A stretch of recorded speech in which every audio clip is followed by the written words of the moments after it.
Moi taas kaikille, se on Kamelo Pro täällä ja tänään me puhutaan semmosesta, että top 3 huonointa legiä Clash Royalessa. Niin. Ekaks olis Bandit. Bandit on kyllä ihan uusi lege.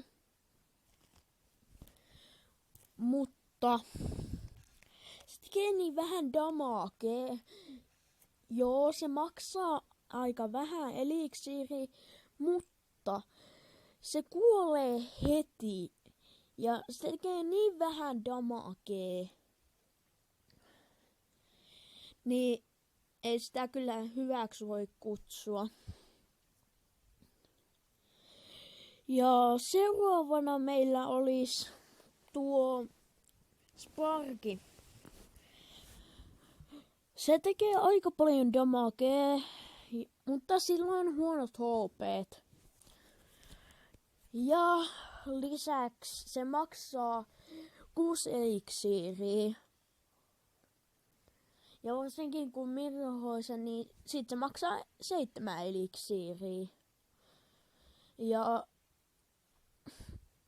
mä en voi käsittää kuinka huono lege se on.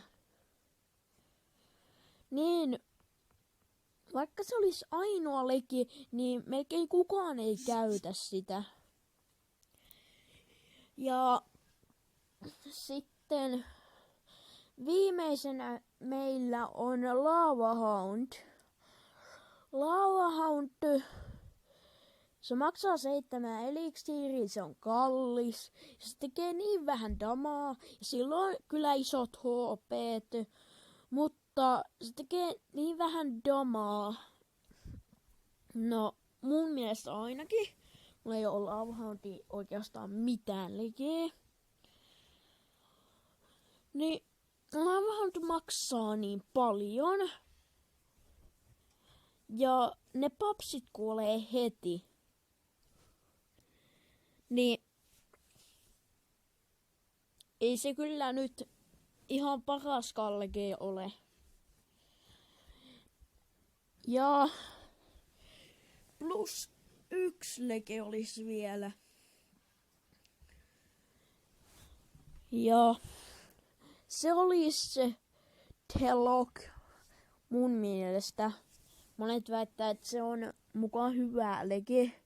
Se kyllä tuhoaa ne Skeleton Armin Princessin ja kaikki tämmöset helposti, mutta niin lentäviä, kuten esim. Minion Horde niin, ja Minionsit, niin sitä se ei tuhoa. Se maksaa kyllä aika vähän, mutta kun se menee toweriin, niin joku tyyppi voi vaan trollata ja laittaa jonkun esim. Golemin siihen eteen ja se ei pääse towerille ja se tuhoutuu ennen sitä toweria. Ja vaikka se meniskin towerille, niin se tekee niin vähän lämää. Niin. Tässä oli top 3 plus 1 huonointa legeä Clash Royalessa.